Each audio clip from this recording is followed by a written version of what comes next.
Well, I'd like to welcome everyone. Thank you for braving the elements to get here. I'm Rick Wilson. I'm the director of Scientia. Scientia is a multidisciplinary group of about 16 faculty at Rice who come together to bring multidisciplinarity to the university and beyond. And this conference, I think, is an example of the multidisciplinarity that we'd like to have. The Lange Conference is founded with generous support by Hank and Damaris Hudspeth. Hank is here today. It's named after the DeLange's only daughter, Damaris, in honor of her parents. Damaris valued her husband, she valued her family, she valued Rice, and she valued intellectual exchange, and I think approximately in that order. She was a wonderful person. She loved those things. Sadly, Damaris died about a year ago, and just shy of her 96th birthday. I say sadly, in part for a personal reason. She was a friend of mine. She always welcomed me into the Rice family. Sadly, too, I think, for this conference, she would have definitely attended it. Hank has never missed one, and this is the 10th. She would have been a wonderful person to have in attendance, and the speakers would have had to have been on their toes. For those of you who know Damaris, you recognize why. Because after a talk or during dinner tonight, she would have sidled up to one of the speakers and said, "Well, that was an interesting comment you made," and then proceed to dissect exactly what you'd stated and ask a penetrating question, always with good wit, but nonetheless very penetrating. She certainly valued the intellectual contributions of the university and tried to do what she could to support it. So, like many of us, I'll sorely miss Damaris, but her presence will be here. Now, I'm pleased to introduce David Leebron, the 7th president of Rice University. David graduated from Harvard with a BA in History and Science, completed his JD also at Harvard Law, taught at NYU and Columbia, where he then became dean at Columbia Law School. After 8 years, Rice was fortunate enough to poach him and got him as our president. He's a member of the Council on Foreign Relations and the American Academy of Arts and Sciences. David has received numerous awards over the years, and the one that particularly stands out for me is his Commandeur de l'Ordre de Mérite by the government of France. I don't know how I can say anything beyond that except to introduce David Leebron. David.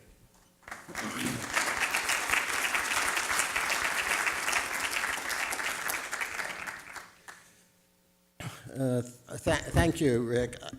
You know, as I was preparing for these remarks, I was, and thinking about the program today, I was, of course, immediately stumped by the question of why a robot couldn't perform this role today. Just sort of, it seems fairly low level.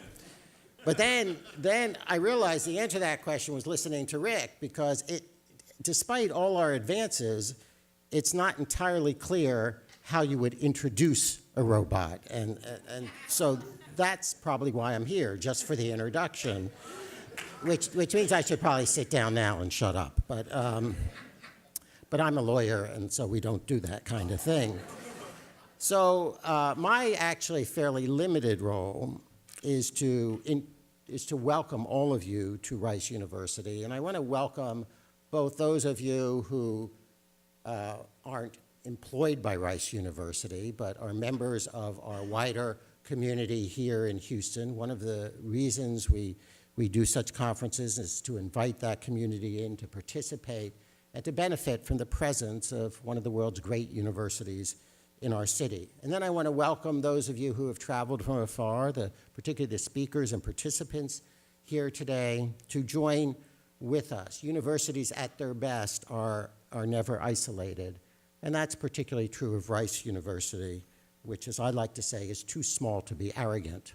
And that means we have to reach out to those, not just across the university, across the city, but across the world to participate with us. And then I want to thank all of my colleagues who are here today from a vast range of disciplines, which really, again, reflects the very best that a university can be. This is the Lange Conference 10. These conferences are held every other year and have ranged very broadly in subject matter and discipline. They're intended to bring together here to Rice some of the great experts of the world to focus on a major problem confronting our society. We've explored through these remarkable conferences a wide range of issues on such topics as the future of teaching, the future of the research university, of cities, of medicine, of biotechnology. And this year, we yet again attack another major issue, namely the future of work, and particularly in light of technological change.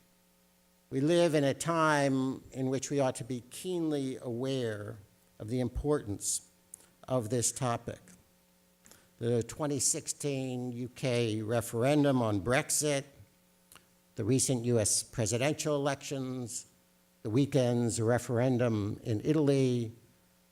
There may be many factors behind the rise in populism we are witnessing today, but almost undoubtedly one of them is the frustration at the state of our economies and the opportunities they provide. It's therefore incredibly important that we seek to understand the forces at work and one by one take on those forces and think about their implications.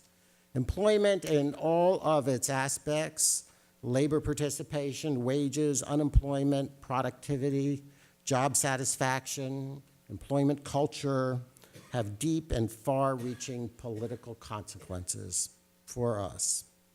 Our society is unequal in the distribution not merely of wealth, but of opportunity. As educators, we need especially to focus on these problems.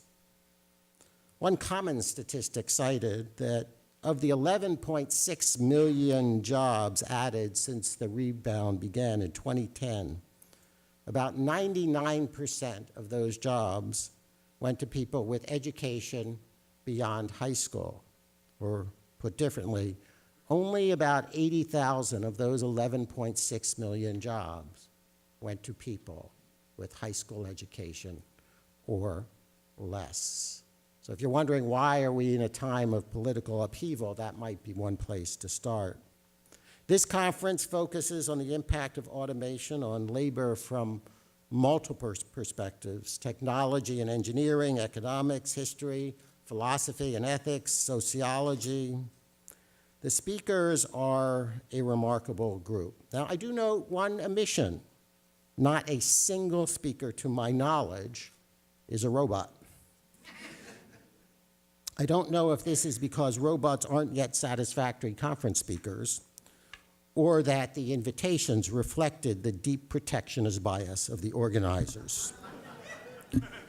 Now, technology has always altered and sometimes threatened human safety and social organization, as well as advanced human well-being. Every major technological change has shifted the role that human beings play. Agriculture is often cited as the best example, declining in the United States from about 70% of the workforce 150 or so years ago to 2% of the workforce today. Many of those workers, of course, went to making the machines that drove our economy, the railroads, the automobiles, the industrial production. And now the question is, what will we do in a world in which the machines make the machines? And what will machines do in a world in which machines beat the best humans at chess and Go and even Jeopardy? And of course, the complement question, what will humans do in that world?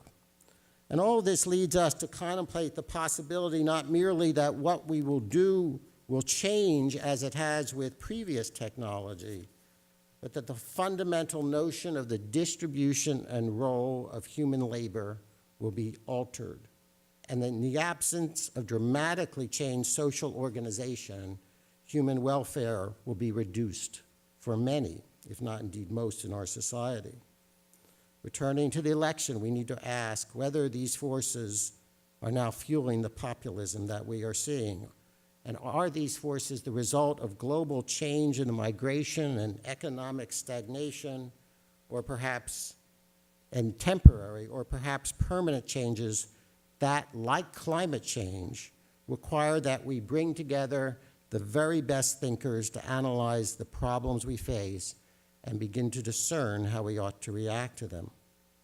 Now, we have limited ability to imagine our future, and to the extent allowed by our political organization, perhaps to plan for them. But these are distinctive features of human society. We're often not very good at imagining our future. This morning, I was thinking of Luc Besson's movie, The Fifth Element, and recalling that in that movie, taxis and cars flew, but they still had drivers. That perhaps seems inverted to us today, that how could we get that so wrong? Conference of this type is particularly good at Rice, which is the smallest of the elite research universities, where we are used to reaching across disciplinary boundaries.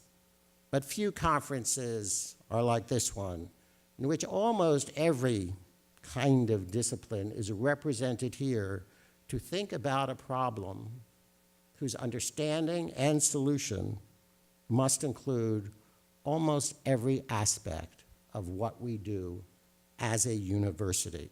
And it is universities that are uniquely capable of engaging in a project like this, although I am very happy to note not doing it alone within the confines of academia, but reaching out to industry and others to help us understand.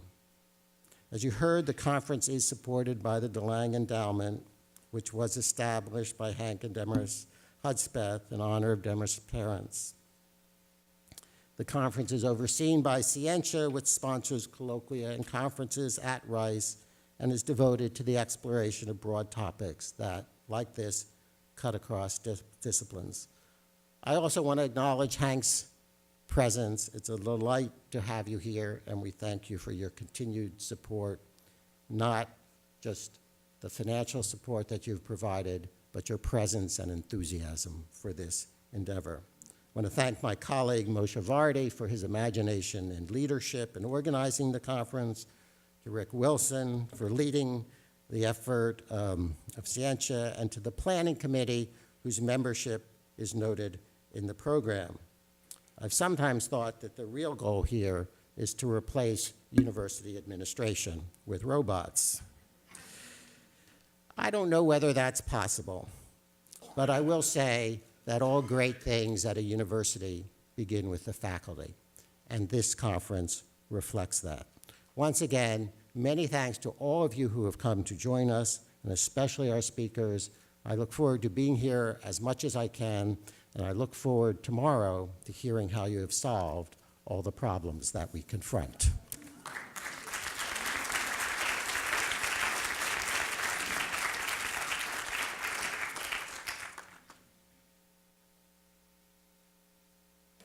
Thank you, President Leebron, for such an inspiring introduction. So, how did we get here? I spent more than 30 years of my life doing research in artificial intelligence, making progress as academics, one paper at a time, one conference at a time. And even though the goal was to build artificial intelligence, that goal seems incredibly far. And then in 2011, in fact, two events in this career had to do with IBM. One was in 1997, IBM built Deep Blue that beat Kasparov in chess. But I have to say, for many people in AI, it was kind of inevitable. It was just a matter of time when computers are powerful enough to make it happen. But in 2011, IBM built Watson and it beat super players in Jeopardy. And suddenly this was kind of an aha moment where we say, well, wait a minute, maybe this is not so far into the future. And I start thinking, okay, what are the implications of that? And partly to study the implication, I have to say, well, I need to understand a little more about societies than I've done so far. And I started looking into labor economics. And I want to share with you just a few points of data just to set the ground for the discussion we will have throughout the day. So one of the issues we've been hearing a lot, especially in the past year, had to do with the decline of manufacturing in the United States, and everything went to China and everything went to Mexico.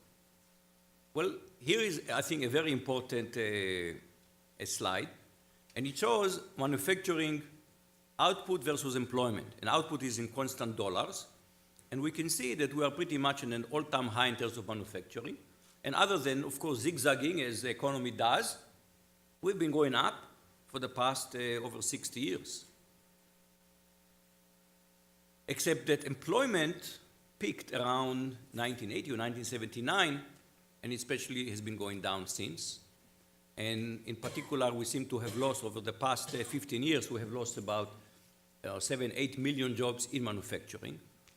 And when we are looking at the decline of what we call the Rust Belt, that is a big part of it. It's not that manufacturing has gone away, the jobs have gone away.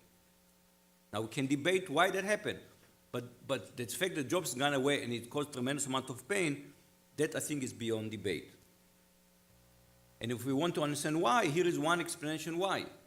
If we look at productivity per employee, we can see that it has doubled over the past 20 years.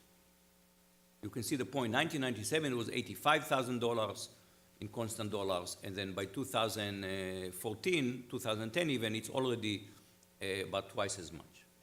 So that again gives us an idea of what's happening in manufacturing. This is just one sector in the economy, but still manufacturing is in fact the largest sector of the economy. People have this image that we've moved all to the service economy. We look at the sector, then manufacturing is still larger than I think the next sector, I think, is government, I believe. And so what is the result of this? So President Leebron referred to people without college degree. So if we look at real median yearly income for white men with no college degree, we can see where it was in 1975 and where it is today. And so people usually expect, as time goes on, they expect to do better. And here we have a whole large class of people that over the past, 40 years, they have seen generally their welfare decline. This is another, I think, incredibly stark item of data. So we hear a lot about how good the job market is because unemployment is now, I think the latest data was maybe 4.6%. Well, unemployment measures how many people that are looking for a job are not finding a job. What it does not measure is how many people stop looking for a job. So labor force participation is measuring the people who are working or looking for a job. And now we're looking at data, again, spanning now over 50 years. And this is for men, because the picture for women is more complicated. In the 60s, they enter the workforce. So here we're focusing only on men. And this is, again, takes out the issue of retirement. So this is prime age, 25 to 54. And what you see is that it has gone down now from 97, 98% where it was in around 1960 to 88% now, I think maybe 89% now. And so if you add to that the number of men who are unemployed, it means that 1 in 6 men is not working. 1 in 6 men is not working. Now, this is all men. If you went and did if you look at the data just for men without college degree, this picture will be starker. And if we want to understand the implications for it, this is data from 2015. And what we show here is that the relationship between routine jobs, people that in Republican metros have more routine jobs. So if we see that there are areas where we have more routine jobs, there's more Republican leaning. Now this is 2015. Okay? So this is kind of a bit of a prophetic slide. It already showed what was the state of affairs in 2015. And we have heard now about the political implication, the Brexit vote in the UK, the presidential election here. Just this weekend we had a referendum in Italy. In each case, populism seems to be having the upper hand. So about 2 years ago, I had the idea that work is such a central element in our life that the future of our work deserves a very broad conversation. And for this very broad conversation, the Lange conference was a perfect vehicle. And I talked at the time to the Scientia, and they encouraged me to write a proposal. And we start rolling the ball. This was really exactly 2 years ago. And the goal was to bring here to discuss the issue of work from all different perspectives. So we're going to start the morning with technologists, and I'll say a little more about who are these technologists.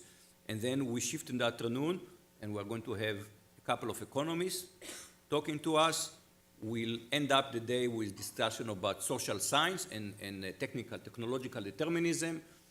And then the next day we're moving into other aspects. We're going to have history and philosophy and sociology and management. So we're going to look at this issue of the future of human machine and the future of work from a very broad perspective. And our goal is double. On one hand, it's the goal is to make this an issue of public policy under discussion. So if you compare it, let's say, to another major issue, which is global warming, we can't quite figure out what to do about it yet, but at least we understand that this is a very important issue, and we are trying to figure out what to do. And the same thing, we have to figure out what should we do about work, and so the goal is to make it a public policy discussion item. The second one is to make it an academic topic, because if you look at it in academia, where is the future of work being discussed in academia? It's not in any specific place in academia. It is all over the place. It's all over the department that are represented here among our speakers. And the hope here to move it kind of more to the center of academic study and teaching and scholarship, the future of work. And so with that, we are moving into how the conference will unfold. As I said, the first morning is technology. The afternoon is going to move into economy and social science, and we'll talk later tomorrow about what will happening tomorrow. The schedule is quite tight, so after every talk there is a fairly short slot, about 8 minutes.